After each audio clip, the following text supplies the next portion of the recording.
سے ٹس سے مس نہیں ہو پائے گا جب تک وہ 5 سوالوں کا جواب نہ دے دے. 5 سوالوں کا جواب دیے بغیر کوئی اپنی جگہ سے ہل بھی نہیں پائے گا. اس میں پہلا سوال کیا جائے گا عن عمرہ فیما افنیٰ. میرے بندے میں نے تجھ کو عمر دی تھی 60 سال کی، 70 سال کی، 50 سال کی. تو نے اپنی عمر کو کہاں گزارا؟ تو نے اپنی زندگی کو کہاں گزارا؟ ابھی میں کلکتہ پہنچا، بنارس سے فون آیا، میرے بڑے سسر کا انتقال ہو گیا. 60-65 سال کے قریب عمر تھی. 5-6 مہینہ پہلے اچھے خاصے چلتے پھرتے سارا کام کر رہے تھے. اچانک بیمار ہوئے، ڈاکٹر کو دکھایا، ڈاکٹر نے کہا کینسر ہے. مریض جب یہ سن لیتا ہے مجھے کینسر ہے، آدھا تو مریض ایسے ہی مر جاتا ہے. بستر پڑے ہوئے تھے، 4 مہینے سے کوئی کھانے پینے کی چیز حلق سے نہیں اتر رہی تھی. پورا گھر بال بچے بیچارے پریشان تھے. دوا علاج بھی ہو رہا تھا، کوئی افاقہ نہیں ہو رہا تھا. آج میں کلکتہ پہنچا، انتقال کی خبر ہے. کیا لے کے گیا میرے بھائی انسان؟ کیا لے کے گیا؟ اس زندگی کی کیا گارنٹی ہے؟ اور یہ بھی مت سمجھو کہ 60 سال کے ہونے کے بعد موت آئے گی. کورونا کے دور میں بتا دیا موت عمر دیکھ کے نہیں آتی، موت کا فرشتہ عمر دیکھ کے نہیں آتا. اس کورونا کے دور میں 20-20 سال کے نوجوان بھی اللہ کو پیارے ہوئے، 15-15 سال کے نوجوان بھی اللہ کو پیارے ہوئے، 5-5 سال کے بچوں کا بھی انتقال ہوا ہے. میرے زندگی کہاں گزار رہا، زندگی کہاں گزار رہا، اس کا حساب دینا پڑے گا. میرے اللہ کے یہاں پہلا سوال، اللہ کے پرچے میں پہلا سوال یہی ہوگا عن عمرہ فیما افنیٰ. میرے بندے ہم نے تجھے 60 سال کی، 40 سال کی، 50 سال کی زندگی دی، تو نے زندگی کو کہاں گزارا؟ دنیا میں بچہ ایگزام دینے جاتا ہے، 2 گھنٹے کا ٹائم ہے. بچہ ایگزام لکھ رہا ہے، بڑی محنت سے لکھ رہا ہے، گھنٹی بج گئی تو بچہ اپنے ٹیچر سے کہتا ہے سر تھوڑا سا 5 منٹ کا ٹائم دے. ٹیچر اگر تھوڑا مہربان ہے، ہمدرد ہے تو کہتا چلو اچھا 5 منٹ کا ٹائم تم کو دیتا ہوں، تم بہت محنت سے لکھو. مگر اللہ تبارک و تعالیٰ اپنے امتحان میں ہمیں کوئی ڈھیل نہیں دے گا. میرے موت کا فرشتہ آ گیا تو ہم لاکھ یہ تمنا کریں کہ اے اللہ ابھی بہت سارا کام کرنا باقی ہے، ابھی لڑکی کی شادی نہیں کی، ابھی مکان نہیں بنایا، ابھی یہ نہیں کیا، ابھی وہ نہیں کیا. اے اللہ ایک سال زندگی کا اور دے دے، 1 مہینہ اور دے دے، 1 ہفتہ اور دے دے. اللہ نہیں دے گا میرے بھائی. حتی اذا جاء احدهم الموت قال رب ارجعون. جب موت کا فرشتہ تمہارے پاس آتا ہے، انسان یہ کہتا ہے کہ اللہ مجھے ایک بار دوبارہ دنیا میں آنے کا موقع دے دے. کس لیے دنیا میں آنے کا موقع دے دے؟ مکان بنانے کے لیے نہیں، لڑکی کی شادی کرنے کے لیے نہیں، دنیا کا کوئی کاروبار کرنے کے لیے نہیں. لعلی اعمل صالحا فیما ترکت. اے اللہ تو ایک موقع اور دے دے، میں وعدہ کرتا ہوں اے اللہ میں تجھ کو راضی کروں گا، میں نیک عمل کروں گا. اے اللہ جتنے گناہ اب تک کیے تھے سب سے توبہ کر لوں گا، اے اللہ معافی مانگ لوں گا. اے اللہ ایک موقع دے دے. اللہ فرماتا ہے کلا انہا کلمۃ ھو قائلھا. میرے بندے اب تجھے موقع ملنے والا نہیں ہے، اب تجھے کوئی چانس ملنے والا نہیں ہے. وَمِن وَرَائِهِمْ بَرْزَخٌ إِلَىٰ يَوْمِ يُبْعَثُونَ. اب قیامت تک تجھے برزخ میں رہنا ہے، اب قیامت تک تجھے قبر میں رہنا ہے. اب دنیا میں تجھے آنے کا کوئی چانس نہیں ملے گا. دنیا میں ہم کتنی محنت کرتے ہیں اپنے مکان کے لیے. میرے بھائی انسان اپنے مکان کو بنانے میں اپنی زندگی گزار دیتا ہے، لیکن لے کے کیا جاتا ہے؟ دنیا سے جاتا ہے سارا مکان، ساری پراپرٹی، ساری دولت دوسروں کی چھوڑ کے جاتا ہے. اسی اکتوبر کے مہینے میں 2020 میں میری والدہ کا انتقال ہوا، 9 اکتوبر.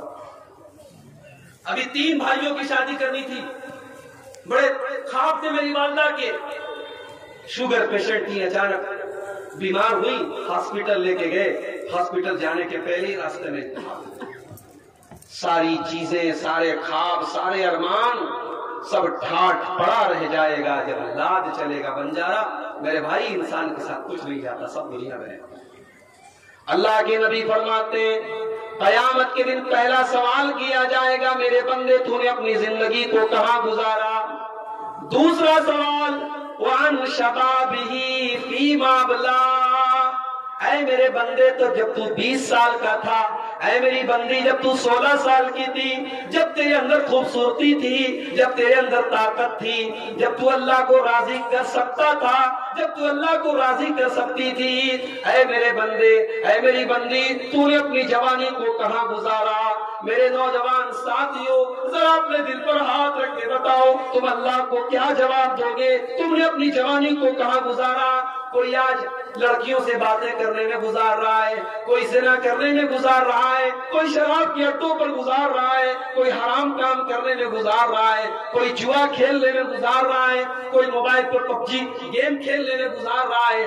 مجھے بتاؤ کہ اللہ کو تم اپنی جوانی کا کیا حساب ہے؟ آج نوجوان کہاں جا رہے ہیں؟ نبی کے صحابہ میں آپ دیکھیے، نبی کے صحابہ میں جو آگے آگے صحابہ تھے، جو نبی کے ساتھ دینے والے صحابہ تھے، سب نوجوان تھے۔ یہ حضرت مصعب ابن عمیر کو دیکھو، آج ہمارا نوجوان فیشن کا بڑا شوقین ہوتا ہے، وہ جوتا پہنتا ہے، سلمان خان نے یہ جوتا پہنا ہے میں یہ جوتا پہنا، وہ ٹی شرٹ پہنتا ہے تو ٹی شرٹ پہ وہ کسی فلمی بالی ووڈ کا جو گانا ہے اس گانے والی ٹی شرٹ کو لیتا ہے۔ وہ آج کل ایک ٹی شرٹ چلی تھی نا، وہ کیا اس پہ لکھا رہتا تھا میرا نمبر آئے گا، کیا کچھ اس طریقے سے لکھا رہتا تھا ٹی شرٹ ہے، میرا اپنا ٹائم آئے گا۔ دیکھیے ماشاءاللہ یاد ہے، مجھے تو یاد نہیں ہے، یہ ٹی شرٹ پہن رہا ہے۔ بال دیکھیے آپ، بال ماشاءاللہ بال تو اتنے خوبصورت ہیں کہ لگ ہی نہیں رہا ہے کہ جو ہے یہ انسان ہے کہ ریچھ ہے کہ بندر ہے، ادھر بال بھاگ رہا ہے ادھر بھاگ رہا ہے۔ اچھا بال پہلے کے لوگ سیلون میں جاتے تھے، بال بنوانے کا پیسہ دیتے تھے یا بال بگاڑنے کا پیسہ دیتے تھے؟ یہ سیلون والے سے کہتا ہے میرا بال ویسا بنا دو، وہ بالکل جو بالکل کھڑا رہتا ہے بندروں کی طرح۔ اچھا لڑکیاں بھی ویسے بال بنوا رہی ہیں، فیشن کا شوقین ہے، کپڑے لتے جوتے ہر چیز میں فیشن ہے۔ میرے بھائی یہ فیشن لے کے کہاں جائے گا؟ یہ فیشن تجھے کہاں کام دے گا؟ تیری قبر میں کام دے گا؟ تجھے آخرت میں کام دے گا؟ اللہ کیا تجھ سے پوچھا جائے گا تو تو کیا بتائے گا؟ میں برانڈڈ جوتا پہنتا تھا، برانڈڈ کپڑے پہنتا تھا۔ مصعب ابن عمیر کو دیکھو میرے بھائی، یہ بھی تمہاری طرح مکے کا بڑا فیشنیبل نوجوان تھا۔ مصعب ابن عمیر وہ نوجوان تھا جو پورے مکہ میں سب سے خوبصورت کپڑا پہنا کرتا تھا، اس کا جوتا مکے سے باہر سے آیا کرتا تھا، یمن سے اس کا جوتا آتا تھا۔ مصعب ابن عمیر وہ نوجوان تھا جو باہر کی ادھر خوشبو منگا کر کے لگایا کرتا تھا، اور پورے مکہ میں ویسا ہینڈسم ویسا اسمارٹ کوئی نوجوان نہیں تھا۔ لیکن یہی مصعب ابن عمیر جب کلمہ پڑھ لیتے ہیں، جب محمد رسول اللہ کے اوپر ایمان لے آتے ہیں، یہی مصعب ابن عمیر جب مسلمان ہو جاتے ہیں، میرے پیارے بھائیوں، ان کا باپ ان کو گھر سے نکال دیتا ہے، ان کی ماں ان کو گھر سے نکال دیتی ہے، اور وہی مصعب ابن عمیر جو کل تک پورے مکہ میں سب سے خوبصورت کپڑا پہن کر کے ٹہلا کرتے تھے، آج وہ پھٹے پرانے کپڑے پہن کر کے، پیبند لگے کپڑے پہن کر کے مکہ کی گلیوں میں چلا کرتے ہیں۔ اللہ کے نبی اپنے صحابہ سے کہتے ہیں او میرے صحابہ، یہ مصعب ابن عمیر ہے جس نے اپنی جوانی کو اللہ کے دین کے لیے قربان کر دیا، جس نے اپنے شوق کو اللہ کے دین کے لیے قربان کر دیا۔ دیکھو کل تک یہ کتنے خوبصورت کپڑے پہنا کرتا تھا، آج اسلام لانے کی وجہ سے کیسے حالات اس کے اوپر آ گئے، یہ پھٹے پرانے اور پیبند لگے کپڑے پہن کر کے مکہ کی گلیوں میں جا رہا ہے۔ اور وہی مصعب ابن عمیر، جانتے ہو اللہ کے نبی نے ان کو کیا ذمہ داری دی تھی؟ اللہ کے نبی نے ان کو ذمہ داری دی تھی جاؤ مدینہ کے اندر جاؤ اور اسلام کی تبلیغ کرو۔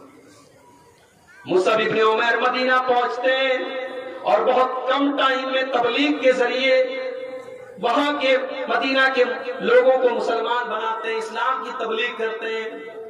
اور جب بعد میں اللہ کے نبی جب مدینہ پہنچتے ہیں اور غزوہ بدر میں حضرت مصعب ابن عمیر شامل ہوتے ہیں، اس کے بعد جب غزوہ احد کا نمبر آتا ہے، حضرت مصعب بن عمیر رضی اللہ تعالیٰ عنہ غزوہ احد میں بھی شامل ہوتے ہیں، لیکن غزوہ احد میں یہ شہید ہو جاتے ہیں، اور انتقال کے بعد جب ان کی لاش کو کفنایا جانے لگتا ہے تو کفن کی جو چادر ہوتی ہے وہ اتنی بڑی نہیں ہوتی کہ ان کے پورے باڈی کو، ان کے پورے شریر کو کور کیا جا سکے۔ پیر کو ڈھاکا جاتا ہے تو سر کھل جاتا ہے، اور سر کو ڈھاکا جاتا ہے تو پیر کھل جاتا ہے۔ سر کو ڈھاکا گیا اور پیر کے اوپر کچھ گھاس پھوس ڈال کر کے حضرت مصعب بن عمیر رضی اللہ تعالیٰ عنہ کو قبر میں اتارا گیا۔ یہ نوجوان تھے میرے بھائی، ان کی زندگیاں اسلام کے لیے گزری، ان کی زندگیاں اللہ کے لیے گزری، اور ہماری زندگیاں کہاں گزر رہی ہیں؟ ہم اللہ کو کیا منہ دکھائیں گے میرے بھائی؟ آج مسجدوں میں آپ نمازیوں کے حالات دیکھیں، نوجوان آپ کو آٹے میں نمک کے برابر ملے گا۔ مسجد میں خاص طور سے فجر کی نماز میں آپ چلے جائیں، بڑی معمولی تعداد آپ کو نوجوانوں کی ملے گی۔ یہ بیچارے 60 سال والے، 70 سال والے ڈنڈا لے کے، لاٹھی لے کے جیسے تیسے مسجد میں پہنچتے ہیں، ورنہ مسجدوں میں تالے لگ جائیں حالات یہ۔ میرے نوجوان ساتھیوں، مجھے بس اپنے دل پر ہاتھ رکھ کے یہ بتا دو، اور میں جب نوجوان کہتا ہوں تو اپنی بہنوں سے بھی کہتا ہوں، میری نوجوان بہنوں، میرے نوجوان بھائیوں، آپ کی جوانی اللہ کی امانت ہے۔ آپ کو جوانی میں جو خوبصورتی ملی ہے، جو طاقت ملی ہے، جو انرجی ملی ہے، یہ اللہ کی امانت ہے، اور کل قیامت کے دن اللہ تعالیٰ پوچھے گا، میرے بندے ہم نے تجھ کو جوانی دی تھی، تو نے اپنی جوانی کو کہاں گزارا؟ اب آپ اپنے دل پہ ہاتھ رکھ کے بتا دو، اللہ کی بارگاہ میں اس سوال کا ہم کیا جواب دیں گے؟ نہیں ولی صاحب، ابھی تو جوان ہے، ابھی تھوڑا عیش کر لینے دو، انشاءاللہ نماز بھی پڑھنے لگیں گے، حج بھی کر لیں گے، سب کر لیں گے۔ کب کرو گے بھائی؟ جب پیٹ میں آنت نہیں رہے گی، منہ میں دانت نہیں رہے گا، تب کرو گے۔ در جوانی توبہ کردن شیوے پیغمبری، وقت پیری گرگ ظالم می شبت پرہیزگار۔ ارے بڑھاپے میں تو بھیڑیا بھی پرہیزگار بن جاتا ہے، جوانی میں توبہ کرو۔ جوانی میں توبہ کرنا پیغمبروں کا طریقہ ہے، نبیوں کا طریقہ ہے۔ اللہ کے پیارے نبی فرماتے ہیں، جب قیامت کے دن سورج 1 میل کی دوری پر ہوگا، لوگ گرمی سے بے حال ہوں گے، اللہ تبارک و تعالی اپنے کچھ بندوں کو اپنے عرش کا سایہ دے گا۔ ان خوش نصیب بندوں میں اللہ کا وہ بندہ بھی ہوگا، وَشَابٌ نَشَا فِي عِبَادَةِ اللَّهِ، وہ نوجوان لڑکا، وہ نوجوان لڑکی جس کی جوانی اللہ کی عبادت میں گزری ہو۔ کتنے نوجوان ایسے جو رات میں تہجد پڑھتے ہیں؟ اگر میں ابھی پوچھوں ہاتھ اٹھانے کو کہوں تو شاید آپ شرمندہ ہو جائیں۔ ارے مولوی صاحب تہجد کی بات آپ کرتے ہیں یا فجر کی نماز میں غائب رہتے ہیں، یا 5 ٹائم کی نماز نہیں پڑھتے، آپ تہجد کی بات کرتے ہیں۔ آپ ہی کی طرح میری طرح ایک نوجوان تھا، عبداللہ بن عمر نام ہے۔ یہ کون ہے؟ حضرت عمر کے بیٹے ہیں۔ یہ کون ہے؟ حضرت حفصہ کے بھائی ہیں۔ یہ کون ہے؟ یہ اللہ کے نبی کی سالے ہیں۔ سالے تو سمجھتے ہوں گے نا، بیوی کے بھائی کو سالے، آپ کے ابھی سالے بولتے ہیں۔ عبداللہ ابن عمر اللہ کے نبی کے سالے ہیں۔ یہ ایک رات مسجد میں لیٹے ہوئے تھے، سو گئے، نیند آ گئی۔ اب جب نیند آئی تو انہوں نے خواب دیکھا، سپنا دیکھا۔ سپنے میں دیکھا کہ 2 فرشتے میرے پاس آئے اور مجھے اٹھا کر کے کنواں کے پاس لے گئے، اور کنواں میں جب میں نے جھانک کر کے دیکھا تو اندر آگ جل رہی تھی، تو میں ڈر گیا۔ تو ان دونوں فرشتوں نے کہا ڈرو نہیں، تم اس کے اندر نہیں جاؤ۔ عبداللہ ابن عمر کہتے ہیں یہ عجیب و غریب خواب دیکھ کر کے میں ڈر گیا۔ جب صبح کو نیند کھلی، اب میں یہ چاہتا تھا کہ اس خواب کی تعبیر میں اللہ کے نبی سے پوچھوں، لیکن مجھے شرم آ رہی تھی، مجھے اچھا نہیں لگ رہا تھا میں اللہ کے نبی کو یہ خواب اپنا کیسے بیان کروں۔ چنانچہ انہوں نے اپنا یہ خواب اپنی بہن حضرت حفصہ رضی اللہ تعالیٰ عنہ، جو اللہ کے نبی کی بیوی تھیں، جو ام المومنین تھیں، ان سے اپنا یہ خواب بیان کیا۔ بہت ساری پرائیویٹ باتیں ہوتی ہیں جو بھائی کسی سے نہیں کہتا، اپنی بہن سے کہہ دیتا ہے۔ بہن بھائی کا رشتہ بھی بڑا پیارا رشتہ ہوتا ہے، بہنیں بھائیوں کے لیے بہت کچھ کر دیتی ہے میرے بھائی۔ اللہ تعالیٰ نے عورت کو بڑا انمول بنایا ہے، یہ ماں ہے تب بھی اس کا بڑا اونچا مقام ہے، یہ بیوی ہے تب بھی اونچا مقام ہے، یہ بیٹی ہے تب بھی اونچا مقام ہے، اور یہ بہن ہے تب بھی بڑا اونچا مقام ہے۔ جانتے ہو موسیٰ علیہ السلام کو جب ان کی ماں نے اللہ کے حکم سے پانی میں ڈالا تھا تو قرآن کہتا ہے کہ موسیٰ کی بہن پیچھا کر رہی تھی، بھائی کی چنتا بہن کو لگی ہے، میرا معصوم بھائی، حالانکہ اللہ نے وعدہ کیا ہے کہ تیرے بھائی کو کچھ ہوگا نہیں، لیکن بہن تھی بھائی کا پیچھا کر رہی تھی، دیکھیں میرا بھائی کہاں جا رہا ہے، کہیں میرا بھائی پانی میں ڈوب تو نہیں جائے گا، مر تو نہیں جائے گا۔ بہنیں اپنے بھائیوں کی بڑی فکر کرتی ہیں، اللہ سب کو بہن کی خوشی اور بہن کا رشتہ اللہ سب کو عطا کرے۔ تو حضرت عبداللہ ابن عمر نے اپنی بہن سے کہا کہ بہنا ذرا یہ خاک تو اللہ کے رسول سے پوچھ کے، اللہ کے رسول سے پوچھ کے اس خاک کا مطلب کیا ہے۔ جب حضرت حفصہ رضی اللہ تعالیٰ عنہ اللہ کے نبی کے پاس آئیں اور عبداللہ ابن عمر کا یہ خواب اللہ کے نبی سے بیان کیا، نبی اکرم نے فرمایا اے حفصہ گھبرانے کی کوئی بات نہیں ہے، تمہارے بھائی نے کوئی بری چیز نہیں دیکھی ہے، تمہارے بھائی نے اچھا خواب دیکھا ہے، بس ایک بات کی کمی ہے تمہارے بھائی کے اندر، نعم الرجل عبداللہ، اے حفصہ جا کر کے عبداللہ سے کہہ دینا عبداللہ بہت اچھا انسان ہے، بہت نیک انسان ہے، لو کان یصلی من اللیل، بس ایک بات کی کمی ہے، بس ایک چیز کی کمی ہے، وہ رات میں تہجد کی نماز نہیں پڑھتے ہیں، وہ عشاء کی نماز پڑھ کے سو جاتے ہیں، وہ راتوں میں قیام اللیل نہیں کرتے ہیں، وہ تہجد نہیں پڑھتے ہیں، جاؤ عبداللہ کو میرا یہ پیغام سنا دو کہ وہ رات میں تہجد پڑھا کریں۔ میرے نوجوان بھائیوں، جب عبداللہ ابن عمر کے کانوں میں اللہ کے نبی کے یہ جملے پڑھے کہ عبداللہ بہت اچھا انسان ہے اگر وہ تہجد کی نماز پڑھے، حدیث کے الفاظ ہے، بخاری کی روایت ہے، فَكَانَ لَا يَنَامُ مِنَ اللَّيْلِ إِلَّا قَلِيلًا، اس دن کے بعد سے عبداللہ ابن عمر رات میں کبھی تہجد پڑھے بغیر سویا نہیں کرتے تھے، ان کا معمول بن گیا، ان کی عادت بن گئی، وہ نیمت روپ سے ان کی عادت بن گئی، وہ تہجد پڑھ کے ہی سویا کرتے تھے، بنا تہجد پڑھے نہیں سکتے۔ یا ہمارا حال یہ ہے، ہم تہجد چھوڑو فاسٹ ٹائم کی نماز بھی نہیں پڑھتے، کیوں نہیں پڑھتے میرے بھائی؟ کل جب جنتی جنت میں جائیں گے، جہنمی جہنم میں جائیں گے، اللہ کہتا ہے کہ جنتی جہنمیوں سے سوال کریں گے ما سلککم فی سقر، اے جہنمیوں تم جہنم میں کیوں آئے؟ تو جہنمی ایک ہی جواب دیں گے قالوا لم نک من المصلین، ہم نماز نہیں پڑھتے تھے، ہم نمازی نہیں تھے۔ اگر آپ کو یہ لگتا ہے آپ بہت بڑے بزنس مین ہیں، بہت بڑی نوکری کرنے والے، بہت بڑا کاروبار کرنے والے، اور دکان کی وجہ سے، کاروبار کی وجہ سے آپ نماز نہیں پڑھتے، اللہ قرآن میں کہتا ہے رجال لا تلہیہم تجارت ولا بیع عن ذکر اللہ، میرے نیک بندے، ان کا کاروبار، ان کی دکان اور ان کا کام دھندا ان کو نماز سے نہیں روکتا ہے، وہ کاروبار بھی کرتے ہیں، وہ کام دھندا بھی کرتے ہیں اور نماز کی پابندی بھی کرتے ہیں۔ نوجوانوں کا ہمارے یہ حال ہے، اور ہماری خواتین کا کیا حال ہے؟ اللہ معاف فرمائے، خواتین کا تو اور برا حال ہے۔ خواتین کا حال یہ ہے کہ بے حیائی اور عریانیت کا کوئی ایسا طریقہ نہیں ہے جو مسلمانوں کی سوسائٹی میں نہ ہے۔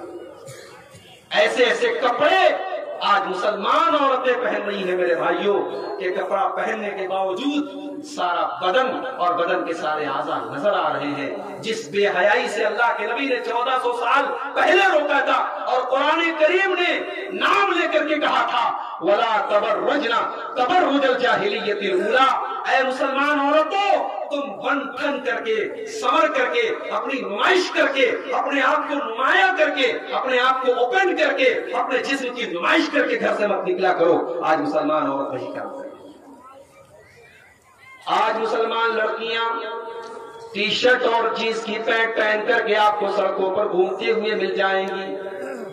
آج عائشہ بانو نام کی لڑکی خودکشی کر رہی ہے، اور وہ پورے ہندوستان میں شہرت پا جاتی ہے کہ اس کو دہیج کی وجہ سے اور سسرال والوں کے ستانے کی وجہ سے اس کو جان دینی پڑی۔ مگر یہ سوال کوئی نہیں اٹھاتا کہ عائشہ بانو کے اوپر جتنی بڑی بھی پریشانی تھی اس نے خودکشی کیوں کی؟ اس لیے کی کیونکہ اس نے اسلام کا مطالعہ نہیں کیا تھا، اس نے قرآن نہیں پڑھا تھا، یا یہ کہہ لیجیے اس کے ماں باپ نے اس کو دین کی تعلیم نہیں دی تھی. اگر دین کی تعلیم ملی ہوتی، اگر عائشہ بانو نے قرآن پڑھا ہوتا اور میرے نبی کی حدیثیں پڑھی ہوتی، اللہ کی قسم اس نے کبھی خودکشی نہ کی. مسلمان جس کا قرآن اور حدیث پر ایمان ہو، جس کا تقدیر پر ایمان ہو، وہ کبھی خودکشی نہیں کر سکتا، کیونکہ مسلمان کا یہ عقیدہ ہوتا ہے زندگی میں جتنی بڑی بھی مصیبت آ جائے، ہماری تقدیر میں جتنی مصیبتیں لکھی ہیں اس سے بڑھ کر کے کوئی مصیبت آ نہیں سکتی، اور جو ہماری تقدیر میں جو مصیبت لکھی ہے اسے کوئی مائی کا لال ہم سے روک نہیں سکتا. یہ تقدیر کا عقیدہ یہ انسان کو سکھاتا ہے کہ مصیبتیں آئیں تو صبر کرو، صبر کا دامن تھامو. ایک مسلمان کبھی خودکشی نہیں کر سکتا. میرے بھائیوں، آج ہماری لڑکیوں کے اندر یہ کمی اور کوتاہی ہے کہ دین کا علم نہیں ہے، دین کا شعور نہیں ہے، اس لیے خودکشی جیسے واقعات پیدا ہو. لیکن ہاں، اس کی کہیں نہ کہیں وجہ ہم اور آپ بھی ہے. میرے بھائیوں، آج بڑے افسوس کے ساتھ کہنا پڑتا ہے، بنگال کے علاقوں میں گیا، بہار کے علاقوں میں گیا، جھارکھنڈ کے علاقوں میں گیا، پوری پٹی اہل حدیث کی ہے، پورا بیلٹ اہل حدیث کا ہے. پورے علاقے میں کوئی ایک آدمی ایسا نہیں جو بدعتی ہو، ایک آدمی ایسا نہیں جو قبر پہ سجدہ کرنے والا ہو. دل کو بڑی خوشی ہوئی. چلو الحمدللہ، پاکوڑ کا علاقہ، صاحب گنج کا علاقہ، مرشد آباد کا علاقہ، مالدہ کا علاقہ، کلیا چک کا علاقہ، فرقہ کا علاقہ، یہ الحمدللہ اہل حدیثوں کا علاقہ ہے، اہل توحید کا علاقہ ہے، ایک اللہ کو ماننے والوں کا علاقہ ہے، قرآن و حدیث کو ماننے والے لوگوں کی بستی ہے. مگر وہیں جا کر کے جب میں نے یہ دیکھا کہ جہیز کی رسم یہاں بھی چل رہی ہے، جہیز کے نام پر مسلمان غریب لڑکیاں اپنے گھروں میں بیٹھی ہیں. باپ بیچارہ رکشہ چلانے والا ہے، باپ بیچارہ چھوٹی موٹی دکان دوری کرنے والا ہے، وہ بیٹی کے جہیز کا انتظام نہیں کر پا رہا ہے. بیٹی خوبصورت ہے، بیٹی خوبصورت ہے، اچھی ہے، نیک ہے، دیندار ہے، رشتے آ رہے ہیں، مگر ریجیکٹ کر دیا جا رہا ہے. کیوں؟ ارے اس کا غریب باپ کیا دے پائے گا. یعنی یہاں لڑکی کی سیرت سے بڑھ کر کے، لڑکی کی دینداری سے بڑھ کر کے ہماری نظر جو ہے وہ جہیز پر ہے. میرے پیارے بھائیوں، آج عائشہ بانو نے خودکشی کر کے ہمیں اور آپ کو یہ سوچنے پر مجبور کر دیا ہے کہ ہمیں اور آپ کو اپنے سماج کا سسٹم بدلنا پڑے گا. ہمیں جہیز کی اس لعنت کو اپنے سماج سے ختم کرنی پڑے گی، ورنہ نہ جانے کتنی عائشہ بانو جان دیتی رہیں گی، نہ جانے کتنی ہماری بہنیں جان دیتی رہیں گی. آج اس جہیز کی رسم کو ہمیں اپنے کندھوں سے اتارنا پڑے گا. ہمارے نبی دنیا میں میرے بھائیوں رسم و رواج کو ختم کرنے کے لیے آئے تھے. میرے نبی جب دنیا میں آئے بڑی الٹی سیدھی رسمیں چلا کرتی تھی. ایک رسم یہ بھی تھی کہ لڑکی پیدا ہوتی تھی، لوگ اپنے ہاتھوں سے اپنی لڑکی کا گلا دبا دیتے تھے، لوگ اپنے ہاتھوں سے اپنی لڑکی کو زمین میں گاڑ دیتے تھے. میرے نبی دنیا میں آئے، میرے نبی نے پیغام دیا، او لڑکی کا گلا دبانے والوں، او لڑکی کا تو زمین میں گاڑنے والوں، وَإِذَا الْمَوْءُودَةُ سُئِلَتْ، کل قیامت کے دن جب تمہاری اس معصوم بچی سے اللہ پوچھے گا، بتا تیرے باپ نے تجھے کیوں زمین میں گاڑا، تو اے اس معصوم بچی کے باپ تو کیا جواب دے گا؟ میرے نبی نے لوگوں کے دل سے اپیل کی کہ لڑکیوں کے ساتھ یہ ظلم مت کرو، لڑکیوں کو بوجھ مت سمجھو، لڑکیاں بوجھ نہیں ہیں. میرے نبی نے پیغام دیا، من کان لہ ثلاث بنات، جس کو اللہ تعالیٰ 3 بیٹیاں دے دے اور وہ 3 بیٹیوں کی اچھی پرورش کرے، انہیں اچھی تعلیم دے، تو وہ 3 بیٹیاں اپنے ماں باپ کو جہنم کی آگ سے بچائیں گی. ایک صحابی کھڑے ہو گئے، اے اللہ کے نبی، اگر کسی کے پاس صرف 2 بیٹیاں ہوں. میرے نبی نے فرمایا ہاں، اگر کسی کے پاس 2 بیٹیاں ہوں اور 2 بیٹیوں کی اچھی پرورش کرے، اس کو بھی اللہ تعالیٰ جہنم کی آگ سے بچائے گا. میرے نبی نے بیٹیوں کو رحمت قرار دیا ہے. میرے بھائی، ہم نے بوجھ بنا دیا. ہم نے اس جہیز کی وجہ سے اور شادی بیاہ میں اس لین دین کی وجہ سے بیٹی کو بوجھ بنا دیا. آج نتیجہ یہ نکلا، بیٹی پیدا ہوتی ہے جس دن، اسی دن سے باپ کی پیشانی پہ بل پڑ جاتے ہیں. یہ تو بہت بڑی ذمہ داری میرے گھر میں آ گئی، اب اس کی شادی تک مجھے انتظام کرنا پڑے گا، اس کی ذمہ داری مجھے اٹھانی پڑے گی.